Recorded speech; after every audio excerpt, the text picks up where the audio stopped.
Hello दोस्तों, नमस्कार। स्वागत है जीके मेनिया हिंदी में। दोस्तों आज हम लोग देखेंगे 50 most important statics GK GS का प्रैक्टिस सेट, जो आने वाली किसी भी एग्जाम के लिए काफ़ी ही इंपॉर्टेंट रहेगा। दोस्तों इसमें सभी प्रश्न सेलेक्टिव लिया गया है तथा हर एक सेक्टर से प्रश्न लिया गया है जहां से एग्जाम में पूछे जाते हैं। दोस्तों इस वीडियो के डिस्क्रिप्शन में हमने पीडीएफ का लिंक भी दे रखा है, तो आप वहां से पीडीएफ भी डाउनलोड कर सकते हैं। चलिए दोस्तों शुरू करते हैं। और दोस्तों अगर आपको ये वीडियो अच्छा लगे तो लाइक एंड शेयर रखिएगा। पहला प्रश्न है दोस्तों, निम्न में से सबसे कम भेदन क्षमता वाली किरण कौन सा है? ऑप्शन है दोस्तों एक्स किरण, अल्फा किरण, बीटा किरण, गामा किरण। दोस्तों इस क्वेश्चन के लिए राइट आंसर हो जाएगा ऑप्शन नंबर बी, अल्फा किरण की भेदन क्षमता सबसे कम है। दोस्तों अल्फा किरण, बीटा किरण तथा गामा किरण ये तीनों ही किरणें रेडियो सक्रियता के दौरान निकलने वाली किरणें हैं, जिसमें अल्फा किरण पे दोस्तों पॉजिटिव चार्ज होता है, बीटा किरण पे नेगेटिव चार्ज और गामा किरण पे कोई चार्ज नहीं होता है। दोस्तों गामा किरण सबसे अधिक भेदन क्षमता वाली किरण है, सबसे अधिक भेदन क्षमता वाली किरण है। दोस्तों रेडियो सक्रियता की खोज हेनरी बेकुरल के द्वारा किया गया था, हेनरी बेकुरल के द्वारा किया गया था 1896 ईस्वी में, जिस कारण 1903 ईस्वी में इसे फिजिक्स का नोबेल पुरस्कार भी प्राप्त हुआ। और एक्स किरण की खोज दोस्तों विलियम रोएंटगन के द्वारा किया गया है। चलिए अगला क्वेश्चन देखते हैं दोस्तों, चिकित्सा के क्षेत्र में प्रथम नोबेल पुरस्कार किसे प्राप्त हुआ था? ऑप्शन है दोस्तों Emil von Behring, Henri Dunant, Hargobind Khorana, Marie Curie. दोस्तों नोबेल पुरस्कार की शुरुआत 1901 ईस्वी में हुआ सर्वप्रथम 5 क्षेत्र में, बाद में इकोनॉमिक्स ऐड होके करंट समय में 6 क्षेत्र में दिया जाता है। तो दोस्तों सबसे पहले चिकित्सा क्षेत्र का नोबेल पुरस्कार जो है ये मिला है इमील बॉन बेहरिंग को। ये एक जर्मन जंतु विज्ञानी थे, जबकि हेनरी ड्यूनांट को सर्वप्रथम शांति का नोबेल पुरस्कार प्राप्त हुआ है, शांति का। और हेनरी ड्यूनांट जो है दोस्तों ये रेड क्रॉस के संस्थापक भी हैं। हरगोविंद खुराना ये प्रथम भारतीय मूल के व्यक्ति है जिन्होंने चिकित्सा के क्षेत्र के नोबेल पुरस्कार जीते, चिकित्सा के क्षेत्र के नोबेल पुरस्कार जीते। इन्होंने डीएनए का संश्लेषण किया था, इनके कारण इसे नोबेल पुरस्कार मिला था। मैरी क्यूरी दोस्तों अलग अलग क्षेत्र में नोबेल पुरस्कार जीत चुके हैं, 1903 ईस्वी में फिजिक्स में तथा 1911 ईस्वी में केमिस्ट्री में। चलिए अगला क्वेश्चन देखते हैं दोस्तों, निम्नलिखित में से कौन सा देश हिंद महासागर में स्थित द्वीपीय देश है? ऑप्शन है दोस्तों श्रीलंका, मालदीव, सेशेल्स, उपयुक्त सभी। दोस्तों इस क्वेश्चन के लिए right answer option number D, उपयुक्त सभी। ये सभी हिंद महासागर में स्थित द्वीपीय देश है। दोस्तों हिंद महासागर पांचों महासागर में तीसरा सबसे बड़ा महासागर है।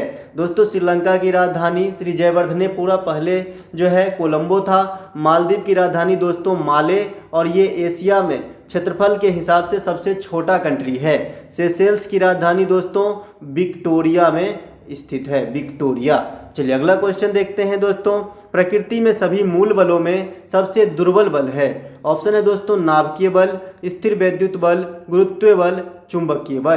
दोस्तों सबसे कमजोर बल जो है प्रकृति में ये है गुरुत्वीय बल। गुरुत्वाकर्षण की खोज दोस्तों न्यूटन महोदय के द्वारा किया गया था, जबकि प्रकृति में सबसे सशक्त बल जो है दोस्तों ये है नाभिकीय बल। सबसे सशक्त बल जो है ये है नाभिकीय बल। चलिए अगला क्वेश्चन देखते हैं दोस्तों, व्यक्ति पृथ्वी की सतह की तुलना में चंद्रमा की सतह पर अधिक ऊंचा क्यों उछल सकता है? ऑप्शन है जो दोस्तों गुरुत्वाकर्षण के कारण त्वरण पृथ्वी की तुलना में कम होती है, चंद्रमा पर कोई वायुमंडल नहीं होता, चंद्रमा की सतह खुरदरी होती है, चंद्रमा की पृथ्वी से अधिक ठंडा होता है।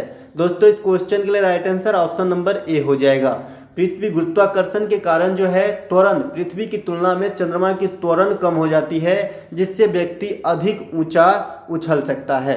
जबकि ऑप्शन नंबर बी जो है दोस्तों चंद्रमा पर कोई वायुमंडल नहीं होता, इस कारण हम चंद्रमा पे कोई ध्वनि नहीं सुन सकते, किसी प्रकार के ध्वनि को हम नहीं सुन सकते हैं चंद्रमा पर, क्योंकि वहाँ वायुमंडल नहीं है। तो फिलहाल इस क्वेश्चन में राइट आंसर ऑप्शन नंबर ए हो जाएगा। चलिए अगला क्वेश्चन देखते हैं दोस्तों, एक फ्यूज के तार को किन लक्षणों के कारण पहचाना जाता है?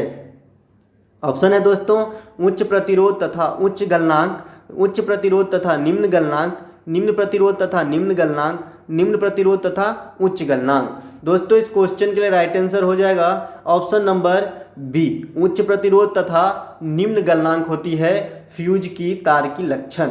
दोस्तों फ्यूज का तार जो बनाया जाता है SN+PB सीसा और टीन के मिश्रण से बनाया जाता है फ्यूज के तार। और फ्यूज के तार किसी भी परिपथ में लगाकर इक्विपमेंट को सेफ रखा जाता है, क्योंकि जब परिपथ में सर्किट में अचानक धारा में वृद्धि होती है तो फ्यूज खुद को जलाकर आगामी सर्किट को ब्रेक करता है, जिससे सभी इक्विपमेंट सेफ हो जाते हैं।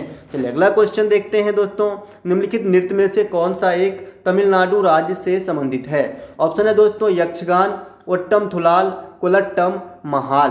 दोस्तों तमिलनाडु राज्य से संबंधित है, ये है कोलट्टम। ऑप्शन नंबर सी यहाँ पे राइट आंसर हो जाएगा। यक्षगान दोस्तों कर्नाटक का प्रमुख नृत्य है, ओट्टम थुलाल केरल का है और महाल जो है वेस्ट बंगाल का नृत्य है। चलिए अगला क्वेश्चन देखते हैं दोस्तों। विजय अमृतराज निम्नलिखित में से किस खेल के प्रमुख भारतीय खिलाड़ी हैं? ऑप्शन है दोस्तों फुटबॉल, टेनिस, शतरंज, कबड्डी। दोस्तों विजय अमृतराज जो फेमस खिलाड़ी हैं ये भूतपूर्व टेनिस खिलाड़ी हैं। ऑप्शन नंबर बी यहाँ पे राइट आंसर हो जाएगा। और विश्व टेनिस महासंघ में भारत की तरफ से भाग लेने वाला ये प्रथम खिलाड़ी हैं। और इनके नेटिव पैलेस दोस्तों तमिलनाडु है, ये तमिलनाडु से बिलोंग करते हैं।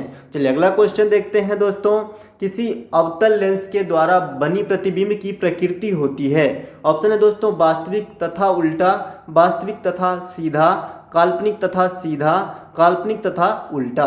दोस्तों अवतल लेंस जिसे अपसारी लेंस भी कहा जाता है, अपसारी लेंस भी कहा जाता है, और इसकी क्षमता दोस्तों निगेटिव होती है, नकारात्मक होती है, माइनस में होती है क्षमता। और लेंस की क्षमता दोस्तों डायोप्टर से मापा जाता है, डायोप्टर से, और डायोप्टर का संकेत दोस्तों डी होता है। तो दोस्तों इस क्वेश्चन के लिए राइट आंसर हो जाएगा ऑप्शन नंबर सी, काल्पनिक तथा सीधा प्रतिबिंब बनता है अवतल लेंस के द्वारा। अवतल लेंस को ही दोस्तों अपसारी लेंस कहते हैं। इसकी क्षमता निगेटिव होती है, नकारात्मक होती है, इसे डायोप्टर से मापा जाता है, और डायोप्टर का जो इंडिकेशन होता है दोस्तों ये डी होता है। चलिए अगला क्वेश्चन देखते हैं दोस्तों। राठी निम्नलिखित में से किस जंतु की एक उच्च नस्ल है? ऑप्शन है दोस्तों भैंस की, बकरी की, भेड़ की, गाय की। दोस्तों राठी जो है गाय की एक दुधारू नस्ल है। ऑप्शन नंबर डी यहाँ पे राइट आंसर हो जाएगा। चलिए अगला क्वेश्चन देखते हैं दोस्तों। सुपा बांध परियोजना जो काली नदी पर स्थित है किस राज्य में है? ऑप्शन है दोस्तों आंध्र प्रदेश, अरुणाचल प्रदेश, कर्नाटक, उड़ीसा। दोस्तों सुपा बांध परियोजना बहुउद्देशीय परियोजना है जो काली नदी पर स्थित है, और ये कर्नाटक राज्य में स्थित है। ऑप्शन नंबर सी यहाँ पे राइट आंसर हो जाएगा। अगला क्वेश्चन देखते हैं दोस्तों। भारत के प्रधानमंत्री को राष्ट्रपति द्वारा ... किया जाता है। ऑप्शन दोस्तों निर्वाचित किया जाता है, नियुक्त किया जाता है, नामित किया जाता है, चयनित किया जाता है।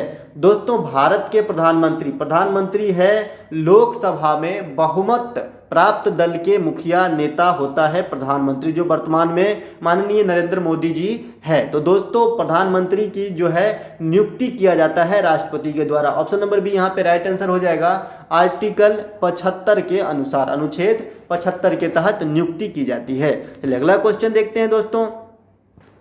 निम्नलिखित में से किस वस्तु को सर्वप्रथम GI ज्योग्राफिकल इंडिकेशन टैग प्राप्त हुई? ऑप्शन है दोस्तों दार्जिलिंग चाय, खोला मिर्च, ओडिशा रसगुल्ला, कंधमाल हल्दी।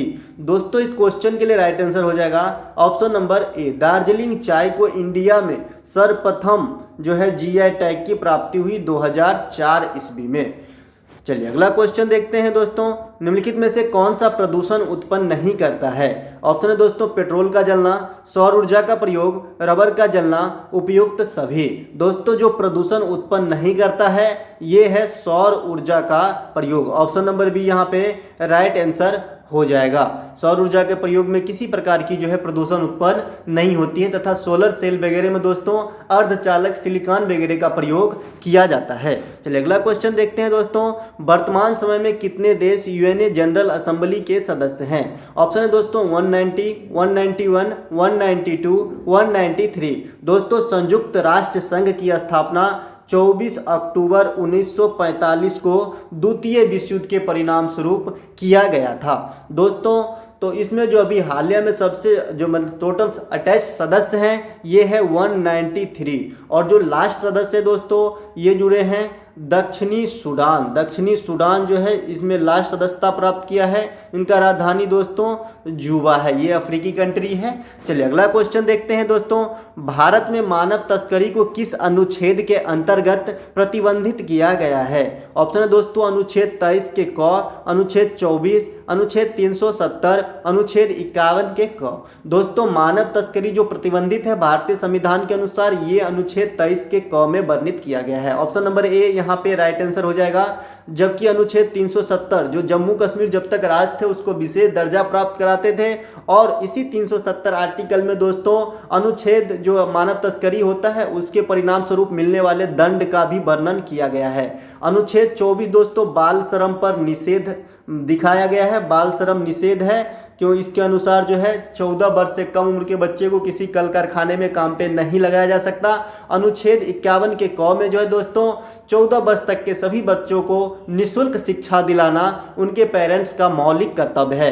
पहले 10 मौलिक कर्तव्य होता था, लेकिन अनुच्छेद 51 के क में जब से शिक्षा को जो अनिवार्य कर दिया गया है 14 वर्ष तक का, तो 11 मौलिक कर्तव्य हो गया है। चलिए अगला क्वेश्चन देखते हैं दोस्तों, मुद्रास्फीति को रोकने के लिए कौन सा सरकार द्वारा किया जाने वाला एक उपाय नहीं है? ऑप्शन है दोस्तों उत्पादन में वृद्धि, उपभोग में बढ़ोतरी, कराधान के उपाय, घाटा वित्तीयन में कमी। दोस्तों मुद्रास्फीति, जब बाजार में माल कम हो जाए और पैसे की तरलता ज़्यादा हो जाए तो मुद्रास्फीति की स्थिति उत्पन्न होती है। इसे रोकने के लिए जो विधि है इसमें उपभोग में बढ़ोतरी विधि नहीं आती है। ऑप्शन नंबर बी यहाँ पे राइट आंसर हो जाएगा, उपभोग में कमी करना चाहिए। चलिए अगला क्वेश्चन देखते हैं दोस्तों, निम्नलिखित में से विषम को पहचाने। ऑप्शन है दोस्तों प्रशांत महासागर, हिंद महासागर, दक्षिणी चीन सागर, आर्कटिक महासागर। दोस्तों इसको इस आधार पे विषम छांटेंगे option number C. Option number C दक्षिणी चीन सागर जो है दोस्तों ये विश्व का सबसे बड़ा सागर है, विश्व के सबसे बड़ा सागर है दक्षिणी चीन सागर। जबकि अन्य जो है ये महासागर है, प्रशांत महासागर विश्व में सबसे बड़ा महासागर तथा सबसे गहरा महासागर है, हिंद महासागर विश्व में तीसरे सबसे बड़े महासागर हैं, आर्कटिक महासागर विश्व में सबसे छोटा यानी 5वां महासागर है। चलिए अगला क्वेश्चन देखते हैं दोस्तों, जल का सर्वाधिक घनत्व निम्नलिखित में से किस तापमान पर होता है? ऑप्शन है दोस्तों 273 केल्विन, 373 केल्विन, 4 केल्विन, 277 केल्विन। दोस्तों जल का सर्वाधिक घनत्व जो है 4 डिग्री सी पर होता है। अगर आप डिग्री सी को जो है केल्विन में कन्वर्ट करेंगे तो उसमें 273 ऐड करना पड़ता है। 273 + 4 = 277 केल्विन पर जल के सर्वाधिक घनत्व होंगे। ऑप्शन नंबर डी यहाँ पे राइट आंसर हो जाएगा। जहाँ पे सबसे अधिक घनत्व होता है किसी भी चीज़ का, उसी बिंदु पे सबसे कम आयतन भी होता है, क्योंकि घनत्व और आयतन एक दूसरे के व्युत्क्रमानुपाती होते हैं। चलिए अगला क्वेश्चन देखते हैं दोस्तों, प्रोग्राम इनपुट और आउटपुट के बीच का समय क्या कहलाता है? ऑप्शन है दोस्तों turn around time, waiting time, execution time, delay time. दोस्तों इनपुट और आउटपुट के बीच का जो समय है इसे एग्जीक्यूशन टाइम कहा जाता है। ऑप्शन नंबर सी यहाँ पे राइट आंसर हो जाएगा। चलिए अगला क्वेश्चन देखते हैं दोस्तों, टाइफाइड बुखार निम्नलिखित में से किसके द्वारा होता है? ऑप्शन है दोस्तों विषाणु, जीवाणु, प्रोटोजोआ, कवक। दोस्तों टाइफाइड बुखार जिसमें जो है मूल रूप से आंत को प्रभावित करता है और ये जीवाणु के कारण होने वाली बुखार है टाइफाइड। दोस्तों ये जो है सल्मोनेला टाइफी नामक जीवाणु से फैलता है। सल्मोनेला टाइफी नामक जीवाणु के द्वारा टाइफाइड बुखार फैलता है जो आंत को प्रभावित करता है। चलिए अगला क्वेश्चन देखते हैं दोस्तों, निम्नलिखित महाद्वीपों में से कौन सा महाद्वीप पृथ्वी के उत्तरी, दक्षिणी तथा पूर्वी पश्चिमी गोलार्ध में स्थित है? ऑप्शन दोस्तों ऑस्ट्रेलिया, अफ्रीका, यूरोप, दक्षिण अमेरिका। दोस्तों इस क्वेश्चन के लिए right answer option number B Africa महाद्वीप, जो विश्व के दूसरा सबसे बड़ा महाद्वीप है और इसे अंध महाद्वीप भी कहा जाता है, जिनकी जो स्थिति है दोस्तों उत्तरी दक्षिणी गोलार्ध से लेकर पूर्वी पश्चिमी गोलार्ध तक फैली हुई है। जबकि ऑस्ट्रेलिया महाद्वीप दोस्तों सभी महाद्वीपों में सबसे छोटा है। चलिए अगला क्वेश्चन देखता है दोस्तों, वायुमंडल की किस परत के ऊपर तापमान तेजी से बढ़ने लगता है? ऑप्शन है दोस्तों क्षोभ मंडल, बहिर्मंडल, समताप मंडल, आयन मंडल। दोस्तों इस क्वेश्चन के लिए राइट आंसर हो जाएगा ऑप्शन नंबर डी। आयन मंडल के ऊपर जो है तापमान में तेजी से बढ़ोतरी होने लगती है। आयन मंडल दोस्तों 100 किलोमीटर से ऊपर के भाग जो है आयन मंडल है। दोस्तों वायुमंडल में टोटल 5 लेयर है, जिसमें सबसे नीचे वाला जो है क्षोभ मंडल है। इसमें सभी प्रकार के मौसमी घटना जो है इसी में होता है। बहिर्मंडल सबसे लास्ट वाला मंडल है। समताप मंडल में वायुयान वगैरह उड़ते हैं, जबकि आयन मंडल में रेडियो तरंग वगैरह जो है परावर्तित होकर पुनः पृथ्वी पे लौट जाते हैं। चलिए अगला क्वेश्चन देखते हैं दोस्तों। चिरू जनजाति निम्नलिखित में से किस भारतीय राज्य के प्रमुख आदिवासी जनजाति है? ऑप्शन है दोस्तों मणिपुर, मिजोरम, त्रिपुरा, मध्य प्रदेश। दोस्तों चिरू आदिवासी समुदाय के जनजाति हैं। इनका निवास स्थान मेनली मणिपुर है। ऑप्शन नंबर ए यहाँ पे राइट आंसर है। और ये कृषि पे डिपेंड रहता है, कृषि के द्वारा अपना आजीविका चलाता है। जबकि मध्य प्रदेश भारत में सबसे अधिक जनजातीय समूह वाला राज्य है। आप ये भी याद रखिएगा। चलिए अगला क्वेश्चन देखते हैं दोस्तों। हिंदी भाषा की प्रमुख पुस्तक पारिजात के लेखक लेखिका कौन है? ऑप्शन है दोस्तों झुंपा लाहिरी, नासिरा शर्मा, किरण देसाई, महादेवी वर्मा। दोस्तों पुस्तक पारिजात जो हिंदी भाषा के पुस्तक हैं, ये पुस्तक जो है 2016 ईस्वी में जो है साहित्य अकादमी पुरस्कार भी जीत चुके हैं। साहित्य अकादमी पुरस्कार जीत चुके हैं 2016 के। तो इनके राइटर लेखिका जो है दोस्तों ये है नासिरा शर्मा। नासिरा शर्मा को दोस्तों 2019 का व्यास सम्मान भी मिल चुका है पुस्तक कागज के नाव के लिए। चलिए अगला क्वेश्चन देखते हैं दोस्तों। रसायन उद्योग में कौन मूल रसायन माना जाता है? ऑप्शन है दोस्तों हाइड्रोक्लोरिक अम्ल, HCl, नाइट्रिक अम्ल, HNO3, सल्फ्यूरिक अम्ल H2SO4, एसिटिक अम्ल CH3COOH। दोस्तों मूल रसायन जो है ये है सल्फ्यूरिक अम्ल H2SO4। इसे अम्लों का राजा भी कहा जाता है। चलिए अगला क्वेश्चन देखते हैं दोस्तों। लीवर के अध्ययन को क्या कहा जाता है? ऑप्शन है दोस्तों हेपेटोलॉजी, होरोलॉजी, हिस्टोलॉजी, हेमेटोलॉजी। दोस्तों लीवर जो मानव शरीर की सबसे बड़ी ग्रंथि है, सबसे बड़ी ग्रंथि होती है लीवर। इनका वजन एक वयस्क मानस में 1.5 से 2 kg तक का होता है। तो दोस्तों लीवर का अध्ययन जो है हेपेटोलॉजी के अंतर्गत किया जाता है। ऑप्शन नंबर ए यहाँ पे राइट आंसर है। जबकि होरोलॉजी दोस्तों टाइम का अध्ययन है, समय का। हिस्टोलॉजी दोस्तों उत्तकों का अध्ययन है, उत्तकों का। और हेमेटोलॉजी दोस्तों खून का, रक्त का अध्ययन है। चलिए अगला क्वेश्चन देखते हैं दोस्तों। निम्नलिखित में से कौन सा वन्य जीव अभयारण्य त्रिपुरा में स्थित है? ऑप्शन है दोस्तों मानस, रोवा, बेतला, सरिस्का। दोस्तों इस क्वेश्चन के लिए right answer option number B. रोवा वन्य जीव अभयारण्य जो है दोस्तों त्रिपुरा में स्थित है। जबकि मानस जो है दोस्तों असम में स्थित है। बेतला झारखंड में स्थित है, झारखंड राज्य में। और सरिस्का दोस्तों राजस्थान में स्थित वन्यजीव अभयारण्य है। चलिए अगला क्वेश्चन देखते हैं दोस्तों। वह बिंदु जिस पर फ़ारेनहाइट तापक्रम सेंटीग्रेड तापक्रम का दोगुना होता है? ऑप्शन है दोस्तों -40 degree Celsius, 0 degree Celsius, 160 degree Celsius, 373 Kelvin. दोस्तों इस क्वेश्चन के लिए right answer option number C. 160 degree Celsius पर फ़ारेनहाइट तापक्रम सेंटीग्रेड तापक्रम का दोगुना हो जाता है। जबकि -40 डिग्री टेम्परेचर पे है दोस्तों फ़ारेनहाइट टेम्परेचर और सेल्सियस टेम्परेचर दोनों बराबर हो जाते हैं, बराबर मान दिखाते हैं। चलिए अगला क्वेश्चन देखते हैं दोस्तों। निम्नलिखित में से कौन से नृत्य पश्चिम बंगाल से संबंधित है? ऑप्शन है दोस्तों गंभीरा, कीर्तन, कुसान, उपयुक्त सभी। दोस्तों इस क्वेश्चन के लिए right answer option number D हो जाएगा। ये सभी के सभी नृत्य जो है पश्चिम बंगाल से संबंधित है, जिसमें कीर्तन अत्यधिक फेमस है। चलिए अगला क्वेश्चन देखते हैं दोस्तों। इनमें से किस वैज्ञानिक ने चिकित्सा की दुनिया में प्रतिरक्षण की संकल्पना प्रस्तुत की? ऑप्शन है दोस्तों Edward Jenner, Robert Koch, Robert Hooke, Linnaeus. दोस्तों इस क्वेश्चन के लिए राइट आंसर हो जाएगा option number A Edward Jenner, जिन्होंने चेचक के टीका का खोज किया था। चेचक के टीका का खोज किया था। इसे टीकाकरण का पिता भी कहा जाता है। ऑप्शन नंबर ए यहाँ पे राइट आंसर हो जाएगा। जबकि रॉबर्ट कोच कॉलरा से संबंधित है, रॉबर्ट हुक कोशिका शब्द का प्रयोग किए, और लिनियस जो है दोस्तों ये द्विनाम पद्धति के पिता है, द्विनाम पद्धति के जनक हैं कैरोलस लिनियस। चलिए अगला क्वेश्चन देखते हैं दोस्तों। कोशिकीय प्रक्रियाओं के लिए ऊर्जा मुद्रा एनर्जी करेंसी निम्नलिखित में से किसे कहते हैं? ऑप्शन है दोस्तों ग्लूकोज, ATP, ADP, पायरुविक अम्ल। दोस्तों इस क्वेश्चन के लिए right answer option number B हो जाएगा। एटीपी को एनर्जी करेंसी भी कहा जाता है। ऑप्शन नंबर बी यहाँ पे राइट आंसर हो जाएगा। दोस्तों सभी प्रश्न इंपॉर्टेंट है।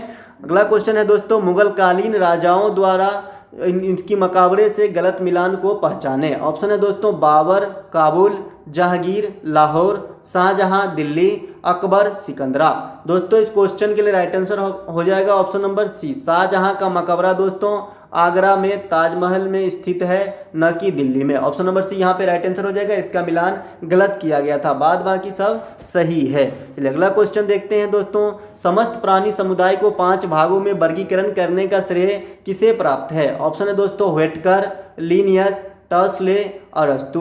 दोस्तों इस क्वेश्चन के लिए राइट आंसर है ऑप्शन नंबर ए। व्हेटकर ने है समस्त प्राणी जगत को 5 भागों में डिवाइड किए थे, जबकि अरस्तु को दोस्तों जीव विज्ञान का पिता कहा जाता है, लिनियस को द्विनाम पद्धति का पिता कहा जाता है। चलिए अगला क्वेश्चन देखते हैं दोस्तों, निम्नलिखित में से कौन सी नदी गंगा की सहायक नदी नहीं है। ऑप्शन है दोस्तों यमुना नदी, करनाली नदी, सोन नदी, बराक नदी।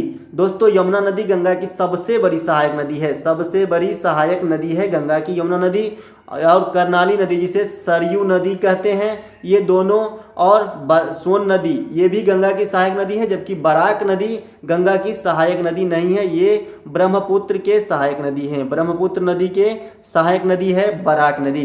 तो आपका right answer option number D हो गया। दोस्तों यमुना नदी तथा सरयू नदी यानी करनाली नदी ये गंगा के उत्तरी सहायक नदी है, जबकि सोन नदी गंगा के दक्षिणी सहायक नदी है, साउथ सहायक नदी है, और ये पटना के समीप गंगा में समा जाती है। चलिए अगला क्वेश्चन देखते हैं दोस्तों, निम्नलिखित में से कौन से खिलाड़ी टेनिस से संबंधित नहीं है। ऑप्शन है दोस्तों एस्ले बार्टी, सोमदेव देव बर्मन, गार्सिया कैरोलिन, मनप्रीत सिंह। दोस्तों इस क्वेश्चन के लिए right answer option number D. Manpreet Singh जो है दोस्तों ये पूर्व भारतीय हॉकी के खिलाड़ी हैं, जबकि एस्ले बेट्टी ऑस्ट्रेलियन टेनिस प्लेयर है, लेडी हैं। सोमदेव देव बर्मन इंडियन टेनिस प्लेयर हैं, और गार्सिया कैरोलिन फ्रांसीसी टेनिस प्लेयर हैं। चलिए अगला क्वेश्चन देखते हैं दोस्तों, चिकित्सा के क्षेत्र में प्रचलित शब्द आईसीयू का फुल फॉर्म क्या है। ऑप्शन है दोस्तों intensive care unit, emergency care unit, internal care unit, immediate care unit. दोस्तों इस क्वेश्चन के लिए राइट आंसर हो जाएगा ऑप्शन नंबर ए। इंटेंसिव केयर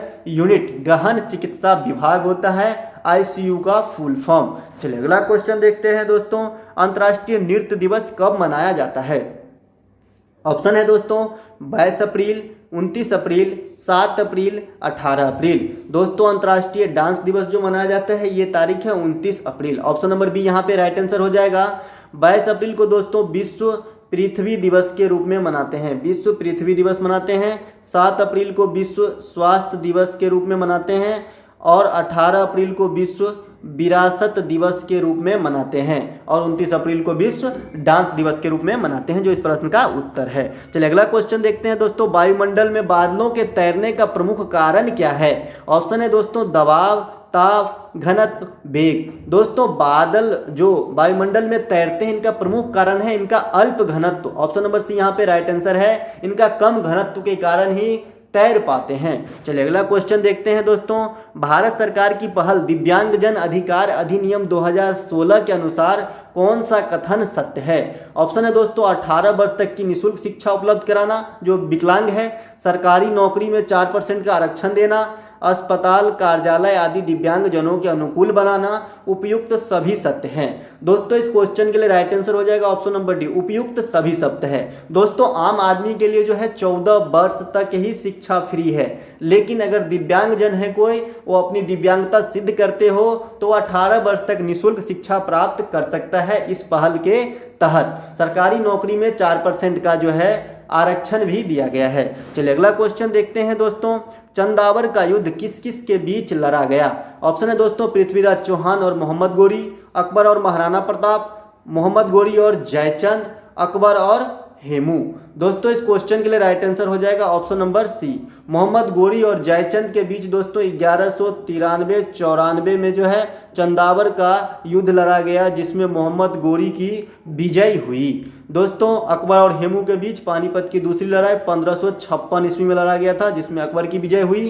पृथ्वीराज चौहान और मोहम्मद गोरी के बीच 2 प्रमुख तराइन की युद्ध लड़ी गई 1191 में और 1192 में। चलिए अगला क्वेश्चन देखते हैं दोस्तों, एशिया का सबसे बड़ा मरुस्थल क्षेत्रफल की दृष्टि से कौन सा है? ऑप्शन है दोस्तों Gobi Mongolia, Thar Bharat, Sahara, Kalahari. दोस्तों इस क्वेश्चन के लिए right answer option number A Gobi मरुस्थल, जो मंगोलिया देश में स्थित है। मंगोलिया की राजधानी दोस्तों उलान बटोर है, उलान बटोर। तो ये एशिया की सबसे बड़ी मरुस्थल है। थार भारत में है, सहारा जो विश्व में सबसे बड़ा मरुस्थल है, विश्व की सबसे बड़ा जो है मरुस्थल है सहारा, और ये नॉर्थ अफ्रीका में स्थित है, उत्तरी अफ्रीका में।